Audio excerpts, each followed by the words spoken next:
En consecuencia, tiene el uso de la palabra el senador Emilio Álvarez y Casa Longoria, hasta por 5 minutos.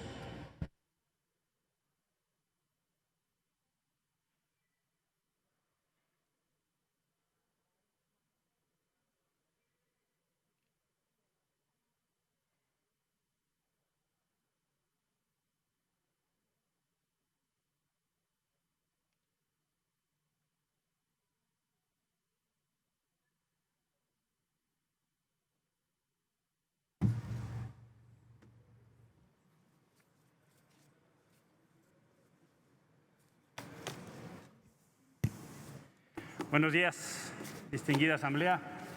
Secretario Moctezuma, muy bienvenido. Un grande gusto recibirlo aquí en este pleno. Primera vez que como secretario está usted aquí. Bienvenido, esta es su casa. Celebro el diálogo parlamentario y republicano que esto significa y le pido por su persona sea el conducto para agradecer a todas las maestras y maestros de este país por su esfuerzo. Lo primero que quiero dejar como constancia es eso, este grande desafío que ha implicado a usted y a su equipo un extraordinario esfuerzo. De manera que quiero dejar constancia de mi gratitud. Yo soy hijo de la educación pública, laica y gratuita. Estudié toda mi vida en escuela pública y en gran medida me debo y soy lo que soy gracias a esos hombres y mujeres que entregaron su vocación. Por favor, sea el conducto de este agradecimiento, justo con su equipo. Bienvenidos y bienvenidas. Ya en materia del informe, secretario, fíjese que en el segundo informe que nos presentó el presidente López Obrador, infelizmente solo mencionó 4 veces la palabra educación. Solo 4 veces. Y empieza a haber entonces una tensión entre lo que el presidente nos dice y lo que la obra hace. Esas 4 veces, cada vez que el presidente habló de educación, estuvieron asociadas con la idea de las transferencias financieras. Y quiero retomar parte de lo que usted dijo en esta comparecencia, porque hay justo que retomar el sentido profundo. Las transferencias no son suficientes para garantizar derechos y menos el derecho a la educación.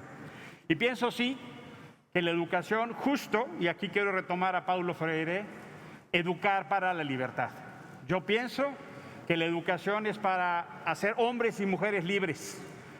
Y me parece que ese es el gran dilema que tenemos. ¿Cómo construir esa libertad en condiciones de pobreza, de desigualdad, de discriminación?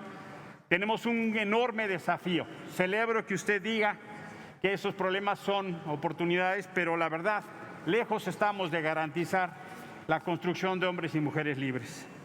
Y quiero subrayarlo, por ejemplo, en el presupuesto de egresos de la Federación. Hay 13 programas que, en mi opinión, son básicos y que no van a recibir presupuesto, por lo menos así viene. No voy a detallar todos, le dejaré el texto por escrito para que su equipo y usted lo puedan revisar a posteriori. Pero subrayo el programa de escuelas de tiempo completo. Muchos niños y niñas reciben de ese programa su principal alimentación en zonas indígenas, zonas marginadas, zonas pobres. ¿Qué va a pasar, secretario, con la alimentación de esos niños? ¿Qué va a pasar con esos maestros? ¿Qué va a pasar con ese personal administrativo comprometido en distintas entidades de la República? Lo mismo pasa con el programa de atención a la diversidad de educación indígena. Lo mismo pasa con la atención educativa a la población escolar migrante. Esos 3 sectores me parece a mí de una enorme gravedad que no tengan presupuesto. Quisiera, por favor, que nos explicara qué va a pasar, porque resulta de alarma. Por lo menos conozco casos directos muy exitosos que han cambiado la vida a estos programas y qué certeza se va a dar. Quisiera también, secretario, porque uno de los programas que desaparece es el Programa Nacional de Reconstrucción. ¿Qué va a pasar?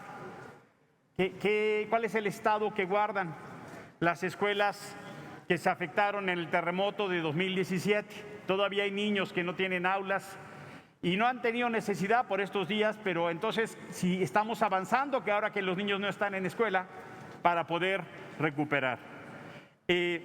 Secretario, hay una reducción sustantiva a los recursos de escuelas normales públicas. Aquí hay senadoras de escuelas normales públicas que son un ejemplo, hay maestros luchadores. ¿Por qué este gobierno reduce los recursos a las escuelas normales públicas? Me gustaría que nos informara, porque eso hace diferencia sustantiva en la historia de vida de gente muy afectada en sus recursos económicos. El Coneval ha dicho que hay una notable caída de la matrícula de educación media superior. ¿Nos puede usted decir por qué ese dato? ¿Qué piensa de ese dato? ¿Qué es lo que sucede? Ha usted subrayado y acompaño lo que ha dicho de cómo la pandemia del COVID ha generado y encuerado nuestras desigualdades. Celebro que así lo vea, porque en realidad sí estamos viendo una enorme distancia para quienes no tienen recursos. De los datos que usted nos decía, se alcanza a 30.4 millones de personas con los distintos instrumentos, pero usted nos decía que 38 millones de personas dejaron de estar en el sistema educativo. Hay un déficit de cerca de 7,5 millones de personas. ¿Qué está haciendo la SEP con base a sus números para atender esa diferencia? Desapareció el Instituto Nacional de Infraestructura Física Educativa. Como secretario, se están atendiendo los pendientes que dejó esa desaparición. Termino, señor secretario. Quiero agradecerle y quiero reconocer su atención personalísima a los maestros del telebachillerato comunitario. Se lo reconozco y se lo agradezco. Quiero pedirle, por favor, que no lo suelte, porque mire, es que es un dilema. Se les manda a la SEP de los estados. Concluya su participación, senador. Sí, presidente. Y no tiene ni siquiera una clave de asignación presupuestal.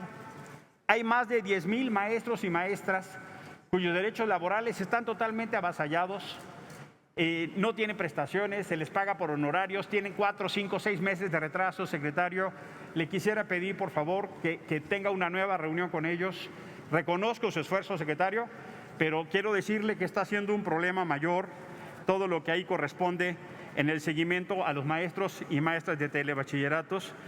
Y decirle que voy a dejar acá el documento por escrito, rogándole que en fecha posterior pueda usted entregarme por escrito estas preguntas y podamos tener un diálogo sobre el particular. Le agradezco muchísimo su atención y su presencia. Que tenga usted un buen día.